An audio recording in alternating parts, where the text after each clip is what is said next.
Welcome to the Envision Rise podcast show, a podcast that helps foster respect through inclusion, service, and equity. This is episode 5 with Linda Harvey on finding your voice as a leader. Welcome to the Envision Rise podcast. This is Staci Hegarty. I'm the Global Director of Equity and Inclusion for Envision Rise.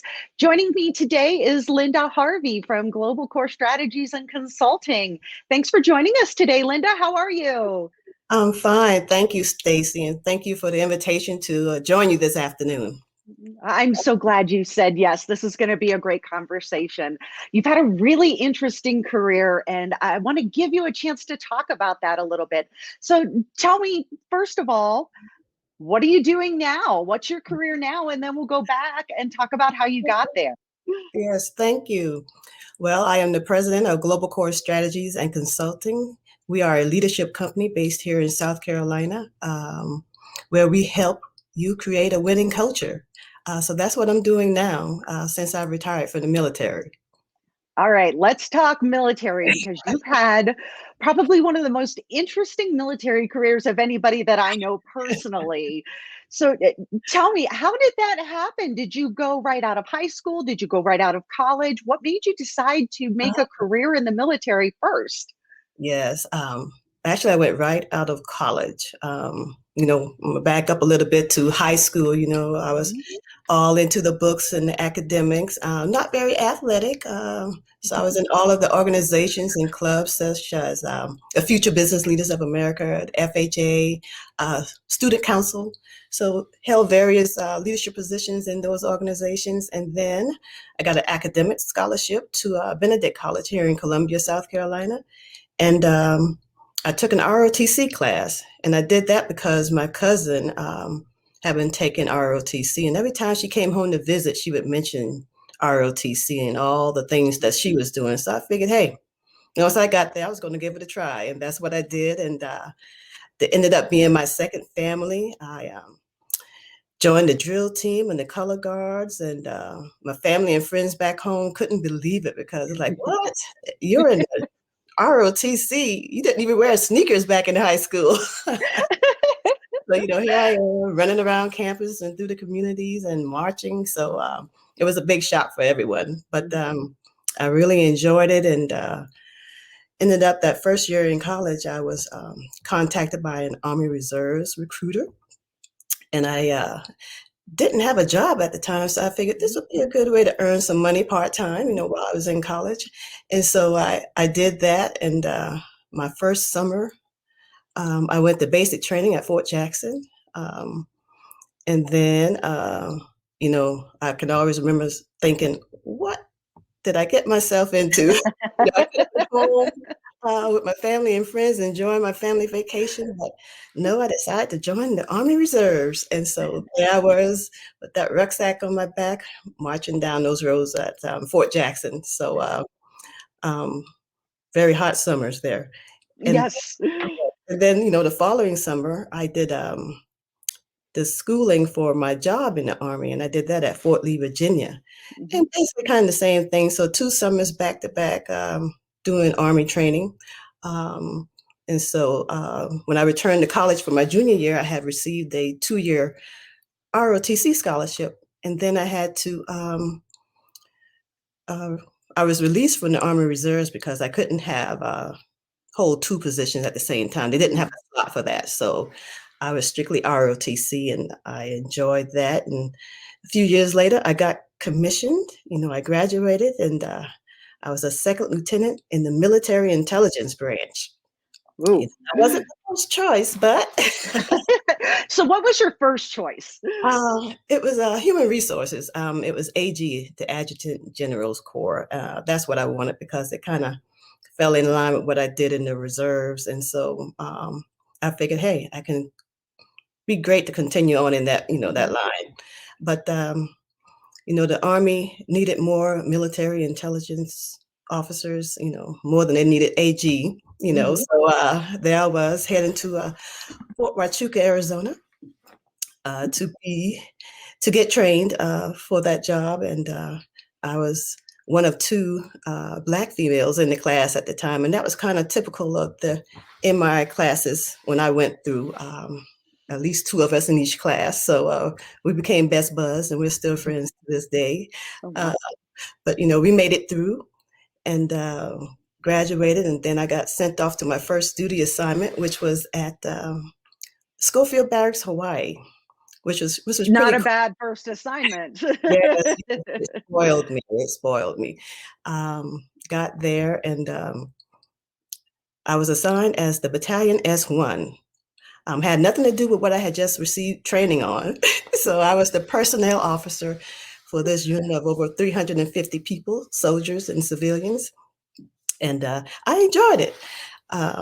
It was a great job, and I had my finger on the pulse of the organization, and had a great team who kept me out of trouble. They told me, "You go to the meetings, man. We'll take care of everything else. We'll make sure."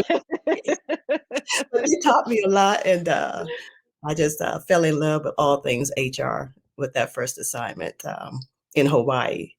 And then one of my last assignments in Hawaii was as a company executive officer. And my commander was a female. Well, she was a little older than the average company commanders at the time, and she was a triathlete. And so she could run faster than some of the men in the unit. And so here I was with her second in charge, and running was, not my favorite event. That's my physical test, but running was, my least favorite. So every month we would have a company run, and so there the company was running, and slowly but surely I would be a few steps behind, and next thing I know, turn the company around to come back and pick me up.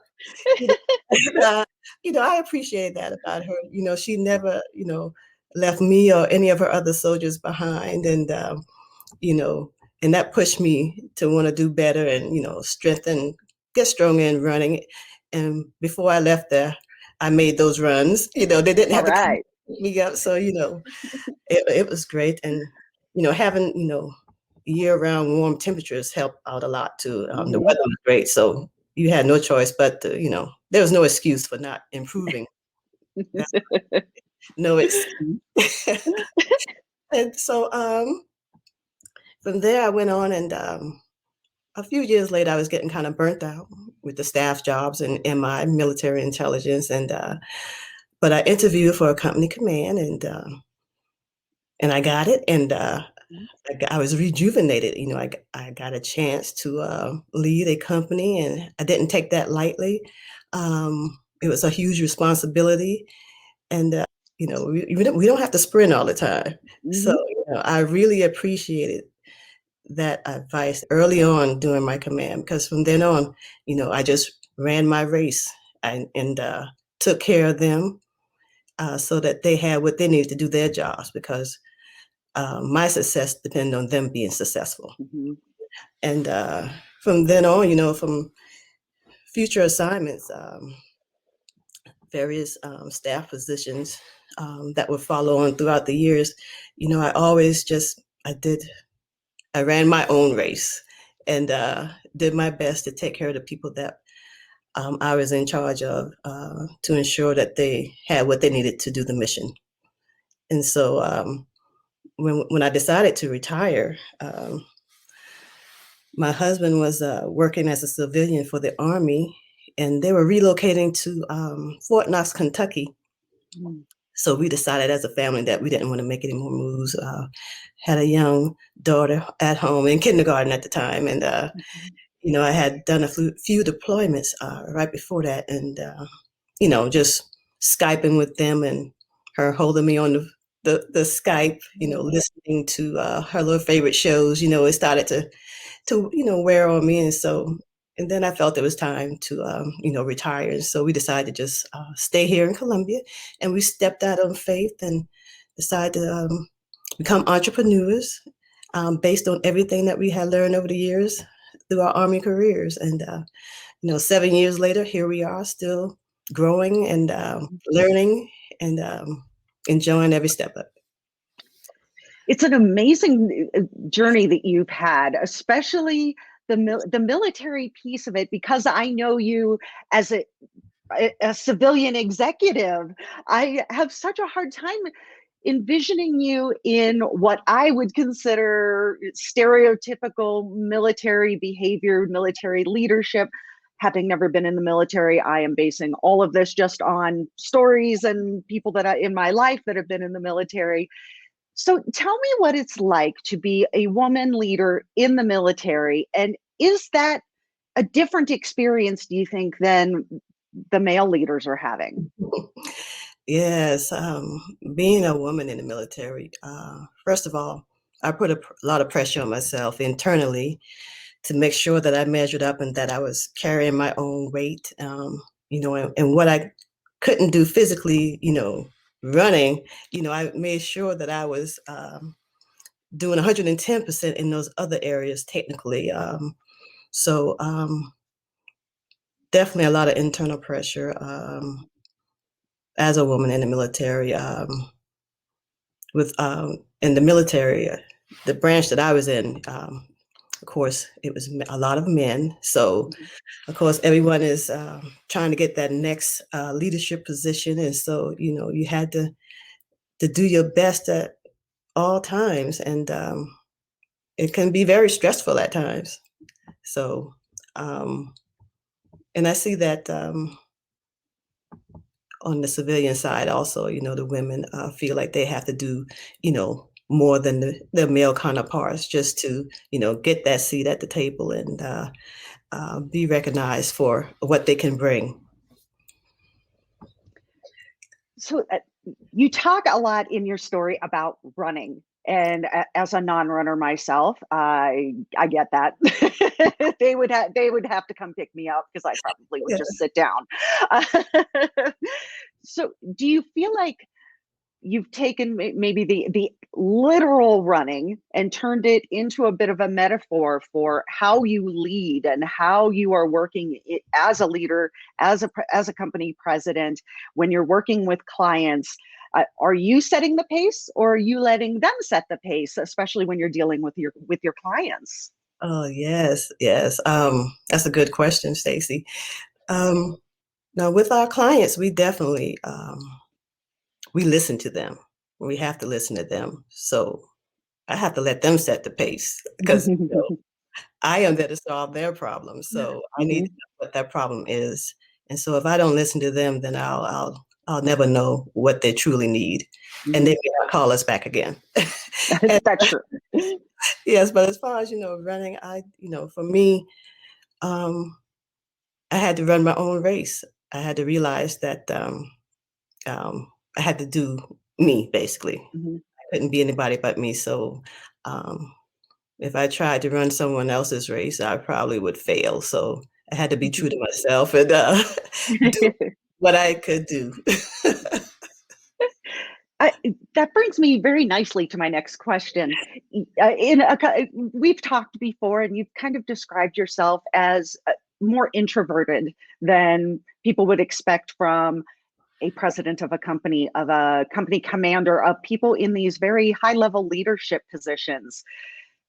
People think about leaders as having these big, loud personalities. So what skills do you feel that are being overlooked when introverts are leading? Yes. Thank you for that question. Definitely, I'm just going to go back a little bit. When I was in the military, I always was able to talk to the spouses, and they related to me. And then when they found out that I was, either in the army or may have been a commander at the time, they're like, "But you're not loud. You don't act like the men do." And so, I said, "Yep, that's true." But I've never been like to yell or argue and raise my voice, and kind of in the military, if you ever heard someone raising their voice, the commanders and stuff, then something was wrong. And I, learned a long time ago that I could let you know how I feel without having to yell and scream at you. And so that was just out of character for me to actually, be a yeller or a screamer and just, get in people's faces. I had to do administrative actions on soldiers, but there is a way to do that with dignity and respect, and not belittle them. So definitely, as a being labeled as quiet, and some of my soldiers actually used to call me the silent assassin because I was quiet in nature. And so for being an introvert, I think one of our greatest skills that we bring to the table is that we are great listeners. We're more action instead of words, and we consider what others have to say. And when quiet people speak, people listen because we've been sitting at the table just listening to everyone else, and so what we say is probably a reflection of what we've heard from everyone else around the table. So I think that's our greatest strength, that we're great listeners. Now, earlier, Linda, you mentioned your high school experience. You were involved in a lot of student government, leadership kinds of things. And I think a lot of young women are concerned that they are not extroverted enough to be considered a leader. And I think a lot of times young women in particular get labeled as being introverted or reserved or shy even, and that holds them back from pursuing leadership positions, whether it's in high school or even when they get into their professional careers. Yes. What advice would you give them? Thank you. I would tell those young ladies that they are uniquely and wonderfully made, that their quiet nature is their superpower, that they don't have to yell to succeed, that they can be effective leaders if they have the self-confidence and the purpose and direction. I think they can be awesome leaders. So being quiet, that quiet nature, that's your superpower. So I love that. It's one of those sneaky superpowers that people don't see coming because we're so conditioned to see outgoing as strong and quiet as meek or even weak in some instances. So I think that's excellent. That's an excellent way of putting it. My last question for you has to do with being a lifelong learner. One of the things that makes a great leader, whether in the military or in civilian life, is the willingness to continue to learn. So what are you learning right now? What are you working on now? Oh, that's a great question. I have been intentionally doing some personal development over these few months, taking a few classes on learning more about federal contracting. But I have also been intentional about finding my voice. That might sound kind of strange, being that I was in the Army and, leading groups and everything. And now I'm the president of the company. But, when we first started the company, I kind of wore many hats. I was, and my role was basically in the HR and bookkeeping side of it, among other things. And, it came to a point where we had to delegate some of that because it was getting more than we could handle. And so definitely as we continue to grow the business and learn, we bring on good team members who can, help us move the business forward. But with finding my voice, I got kind of laid back and I was comfortable just, being a support system and just helping out where I'm needed and just doing, like I said, my roles. But we do have a middle schooler here and, she's watching us and she's watching me. And I see that she has some of my qualities, some of my traits. And middle school has been, that sixth grade was a little rough for her. She was trying to find her way, find her place and where she belongs. And she's trying to find her voice. And we actually was fortunate enough to get her into a voice camp for girls, for teenagers. And she's on her fourth class, I believe. But it's a wonderful class. And, and I'm listening in on it. And I'm like, man, I should have gotten this when I was in middle school. Or, it is powerful. I mean, and everything that they're discussing is relevant for me also. It's like let her know that her voice is powerful. She doesn't have to compete with other voices, and that you know, she can celebrate other girls' voices. Not try to be mean, or not be happy for them when they succeed, or have something good happens to them. So I'm finding my voice again, and putting myself in position where I have to maybe do interviews, and and these classes where I have to be on camera and participate. So getting out of my comfort zone. So that's what I'm doing during this season. Being intentional about finding my voice. Well, thank you for sharing your voice with us today. Before we say goodbye, I do want to give you the opportunity to share how people can contact Global Core Strategies and Consulting if they would like to talk some more about leading and being a stronger leader, and perhaps finding their own voice. Yes, thank you, Staci. You can reach us at www.gcs.consulting, or you can call us at 803-764-1554, and that's Global Core Strategies and Consulting.